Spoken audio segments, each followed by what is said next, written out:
This video is sponsored by Squarespace.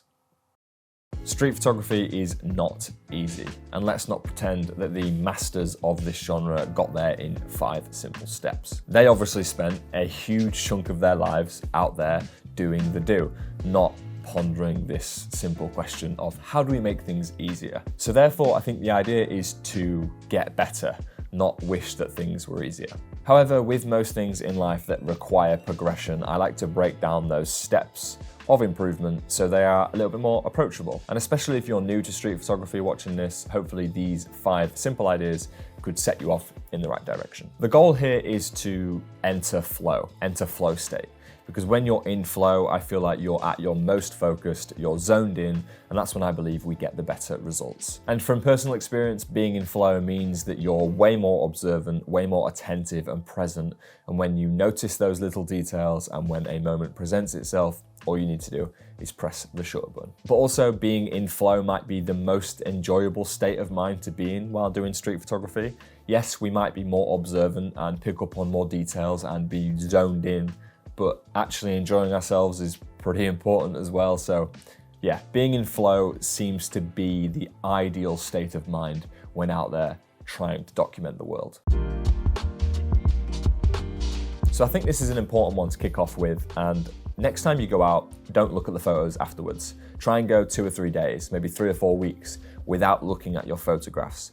This way, street photography doesn't become about the results. Accepting the idea that you're going outside to enjoy the process of taking photos seems to be a better way of getting fulfillment over going outside to take photos to enjoy the results. Hopefully that makes sense. If you're a bit like me and you're always trying to figure out progression or the route to improvement or how can we get better as a photographer, expecting nothing is a brilliant place to start because first of all, this means the pressure is off. And the only time the pressure is on is if you are a full-time photographer and you're getting paid. All you need to do is figure out how to provide value and get paid for said results. But with street photography, it's just fun for 99% of us. So expect nothing. The results don't actually matter. No one cares. And if we're being honest, literally no one cares about your work except for yourself. So yeah, don't expect or don't put that pressure on yourself to deliver results. So next time you come home from a day of street photography, maybe dump your files, organize them on a hard drive, but don't edit them straight away and don't filter them through the ones you're going to delete and the ones you're going to keep. Just separate your opinion and your mood from the images so then you can enjoy the process of street photography as it is standalone and not necessarily the process of getting results. Because like I said, the results just sometimes don't matter. I think this is more of a practical idea and could change your approach when out taking photos. And something that I found quite helpful was instead of reacting to moments and always being on the back foot, actually start to anticipate what could happen. Continue to look for the moments you find interesting, whether that's shape and contrast and color and interesting characters. But instead of reacting to them when you see them, actually see where they might align for a frame a little bit ahead of time. So someone's walking down the street over there, someone's walking down the street over there. Instead of trying to capture them both separately, wait for them to possibly align and create a more visually compelling frame. This doesn't work all the time, but if you see something you like, slow down, anticipate what could make it better instead of trying to react to every moment that you see. I like to think of this as a what if scenario. I see something I like and then I think, what if this could happen? What if that happened? Or what if? I'm trying to see how the frame could be improved by imagining the scenario. And a lot of the time, these imaginations are not completely unrealistic. And when you start talking out loud or just internally in your own mind about what could possibly happen on the streets, you're more likely to see that happen on the streets.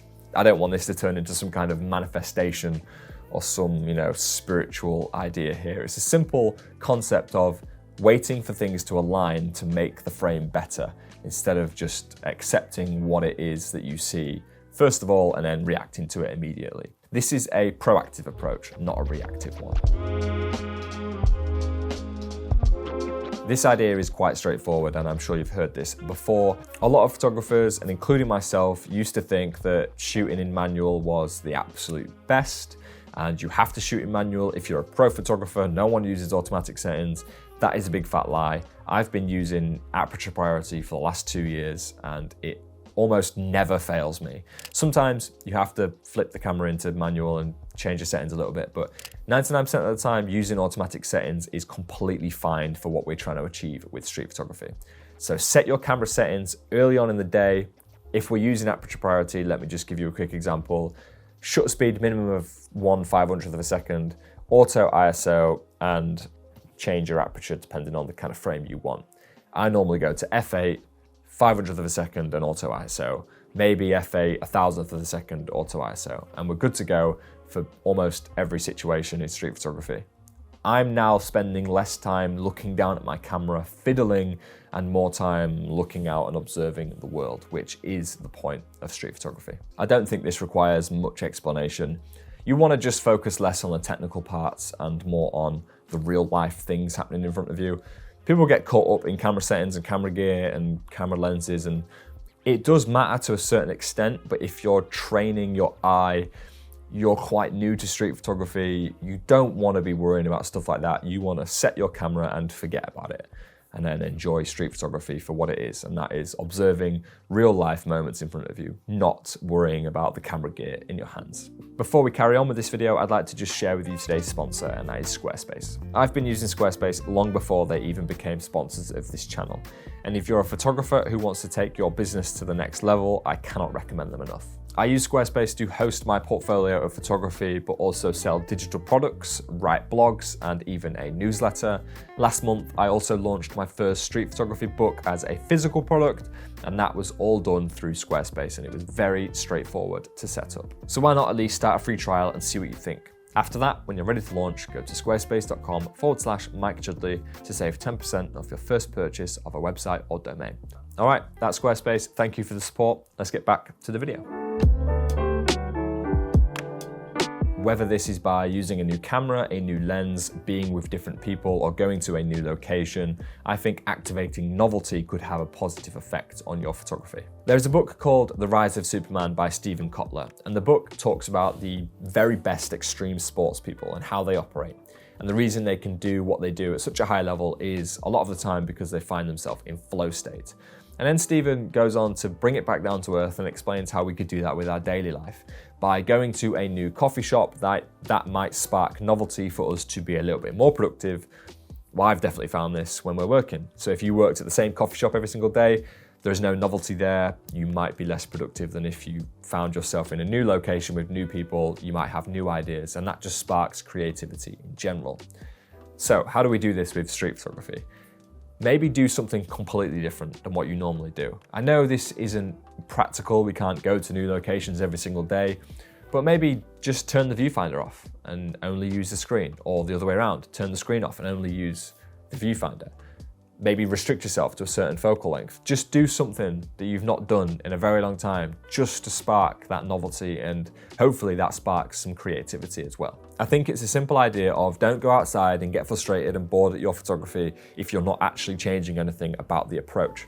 If we change the approach, activate a little bit of novelty into our lives, we might get different results. The danger here is, however, to not rely on that new camera or new location or new feeling as an excuse to go outside, because that is essentially just motivation. I'm really excited because I've got this new camera, I want to go and shoot, and then you don't go shoot until you then get a new camera again. I think that's a dangerous addiction, and I think photographers have got gear acquisition syndrome as it is. So don't rely on this motivation, this fleeting feeling of motivation to go and do something, but certainly every now and then give yourself an excuse to do something new, to do something different, because I do think that can help your approach. In the book, The One Thing, it starts off with a quote. The person that tries to chase two rabbits will not catch either one. And this is to emphasize the point of focus and prioritization. The underlying message here is if you give your focus to one thing specifically, you can maximize the results of it. But how do we apply this to street photography? I think we could do this by creating triggers for ourselves. Now, a quick example could be the color red and blue. that is now your trigger.